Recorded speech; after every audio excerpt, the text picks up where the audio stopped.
శేషు గారు, మహాకూటమి పేరుతో అటు బీజేపీ, జనసేన, బీజేపీ మూడు పార్టీలు సంయుక్తంగా నిర్వహించిన ప్రజాగలం మీటింగ్ ద్వారా ఈ మహాకూటమికి ఎంతవరకు మేలు జరిగే అవకాశం ఉంది? రాబోయేటటువంటి లోక్సభ, శాసనసభ ఎన్నికలను ఆంధ్రప్రదేశ్లో ఎదుర్కోవటానికి మూడు రాజకీయ పార్టీలు కూటమిగా ఏర్పాటైనవి. Telugu Desam party, Janasena party, Bharatiya Janata party మూడు కూడా ఒక కూటమిగా ఏర్పాటైనటువంటి సందర్భంలో నిర్వహించినటువంటి మొట్టమొదటి మూడు పార్టీలు కలిసి నిర్వహించినటువంటి ప్రజాగళం పేరుతో నిర్వహించినటువంటి బహిరంగ సభకి ప్రధానమంత్రి ముఖ్య అతిథిగా హాజరైనటువంటి బహిరంగ సభ.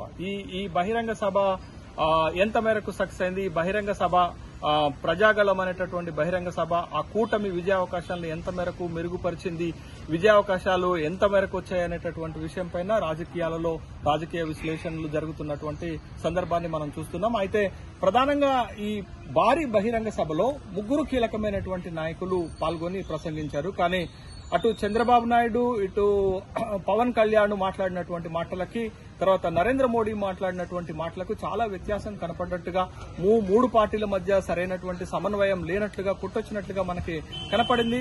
ఒకే వేదిక పైన భిన్నమైనటువంటి అభిప్రాయాలు వ్యక్తమైనటువంటి సందర్భంలో ప్రజాగళం బహిరంగ సభ ఈ కూటమి యొక్క విజయావకాశాలకు పెద్దగా ఉపయోగపడలేదనేటటువంటి అభిప్రాయం వ్యక్తమవుతుంది. అదేవిధంగా జగన్మోహన్ రెడ్డిని విమర్శించేటటువంటి విషయంలో మూడు పార్టీలు మూడు రకాలైనటువంటి వైఖరులు తీసుకున్నట్లుగానే మనకు కనపడింది. అయితే ఆశించిన స్థాయిలో ప్రధానమంత్రి నరేంద్ర మోడీ ఆంధ్రప్రదేశ్ లో ఉన్నటువంటి వైఎస్ఆర్ కాంగ్రెస్ పార్టీ పైన గాని, జగన్మోహన్ రెడ్డి పైన గాని తీవ్ర స్థాయిలో విమర్శలు చేయకపోవటం అనేది ఒక విధమైనటువంటి నిరాశ కూటమిలోకి వచ్చినట్లుగా కనపడుతుంది. అది ఒక రాంగ్ సంకేతాలను ప్రజల్లోకి పంపించినట్లుగా కూడా అభిప్రాయాలు వ్యక్తమవుతున్నాయి. నరేంద్ర మోడీ ప్రధానంగా మాట్లాడినటువంటి మాట ఏంటి అనంటే, అటు కాంగ్రెస్ పార్టీ షర్మిల, ఇటు వైఎస్ఆర్ కాంగ్రెస్ పార్టీ జగన్మోహన్ రెడ్డి ఒకే కుటుంబానికి సంబంధించినటువంటి వ్యక్తులు. వాళ్ళు వేరువేరుగా పనిచేస్తున్నా ఒకే ఉద్దేశంతో కలిసి పనిచేస్తున్నారు అనేటటువంటి మాట చెప్పడం జరిగింది.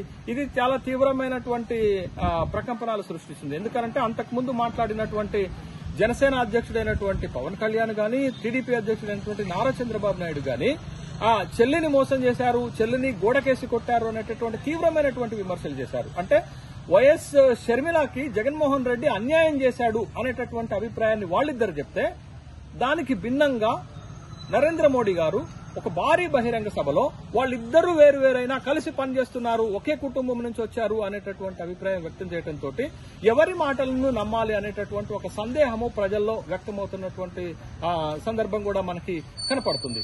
రెండోది ఏంటంటే, తీవ్రమైనటువంటి విమర్శలు జగన్మోహన్ రెడ్డి పైన చెయ్యకపోవటం అనేది కూడా ఆ బహిరంగ సభ ద్వారా ఏమి చెప్పాలనుకుంటున్నారనేటటువంటి విషయం కూడా చాలా అస్పష్టంగా కనపడింది. రెండోది, నరేంద్ర మోడీ హావభావాలు చూసినప్పటికీ, చిలకలూరుపేటలో జరిగినటువంటి సభలో నరేంద్ర మోడీ హావభావాలు చూసినా, తర్వాత తెలంగాణ రాష్ట్రానికి వచ్చి మరుసటి రోజే జగిత్యాల్లో జరిగినటువంటి సభల హావభావాలు చూస్తే చాలా స్పష్టంగా కనపడుతుంది.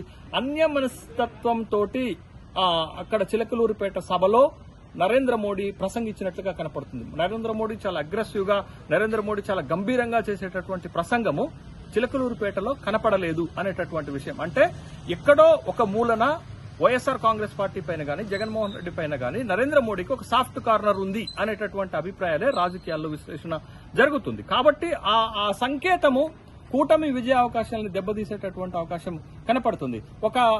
ఒక అనివార్యమైనటువంటి పొత్తు భారతీయ జనతా పార్టీ అటు టీడీపీ తోటి, జనసేనతో పెట్టుకున్నది తప్ప నిజంగా పొత్తు పెట్టుకుని జగన్మోహన్ రెడ్డిని ఓడించాలనేటటువంటి అభిప్రాయంతో పొత్తు లేదు అనేటటువంటి అభిప్రాయం వ్యక్తమవుతుంది. అదేవిధంగా స్టేజ్ పైన ప్రజాగళం సభలో అసలు ఏం చేయబోతుంది కూటమి, ఆంధ్రప్రదేశ్ భవిష్యత్తును ఎట్లా తీర్చిదిద్దబోతుంది, ఆంధ్రప్రదేశ్కి ఏం కావాలనేటటువంటి విషయాలను ఎక్కువ భాగం చెప్పకుండా కేవలం జగన్మోహన్ రెడ్డిని తిట్టడానికి, జగన్మోహన్ రెడ్డి మీద అపవాదులు వేయడానికి మాత్రమే పూర్తి స్థాయిలో ఉపయోగించుకున్నట్లుగా మనకి కనపడింది. అదేవిధంగా జగన్మోహన్ రెడ్డి పార్టీని తీవ్ర స్థాయిలో విమర్శిస్తూ తామేం చెప్పాలనుకుంటున్నటువంటి విషయాలను వాళ్ళు చెప్పలేకపోయారనేటటువంటి ఒక అభిప్రాయం కూడా వ్యక్తమవుతున్నటువంటి సందర్భంలో ప్రజాగళం సభ ఆశించిన జనం వచ్చినప్పటికీ కూడా అది సందేశాన్ని పంపించడంలో వైఫల్యం చెందింది. జగన్మోహన్ రెడ్డి ప్రభుత్వము ఏ అంశాల్లో విఫలమైందని చెప్పడంలో ప్రజాగళం సభ విఫలమైంది అనేటటువంటి అభిప్రాయాలే వ్యక్తమవుతున్నాయి. అయితే అదే స్టేజ్ పైన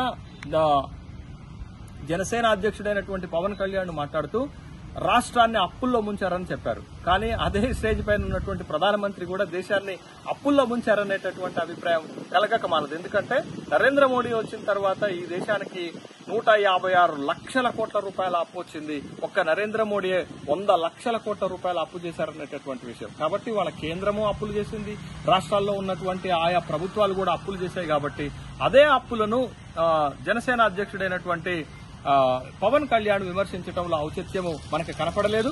అదేవిధంగా అటు పవన్ కళ్యాణ్ ఇటు చంద్రబాబు నాయుడు అవసరానికి మించి పెద్ద ఎత్తున నరేంద్ర మోడీని పొగిడారు. నరేంద్ర మోడీని పొగట్టానికే అన్ని లక్షల మందిని పోగేసి ప్రజాగళం అనేటటువంటి సభ పెట్టారు. ప్రజల గళం లేకుండా మోడీని పొగిడేటటువంటి గళాన్ని అటు జనసేన అధ్యక్షుడు పవన్ కళ్యాణ్, ఇటు టీడీపీ అధ్యక్షుడు నారా చంద్రబాబు నాయుడు ఉపయోగించారు. శృతి మించి అవసరానికి మించి నరేంద్ర మోడీని ఇద్దరు పొగిడారు. శృతి మించి అవసరానికి మించి జగన్మోహన్ రెడ్డిని విమర్శించారు. కానీ అటువైపు నుంచి మోడీ వైపు నుంచి పెద్దగా ఆశించిన స్థాయిలో రాష్ట్ర ప్రభుత్వాన్ని గాని జగన్మోహన్ రెడ్డిని గాని విమర్శించలేదు అనేటటువంటి ఒక సంకేతం అయితే ప్రజల్లోకి వెళ్లిపోయింది. కాబట్టి ప్రజాగళం అనేటటువంటి సభ ఏ ఉద్దేశంతో పెట్టారో ఆ ఉద్దేశము నెరవేరలేదనే చెప్పాలి.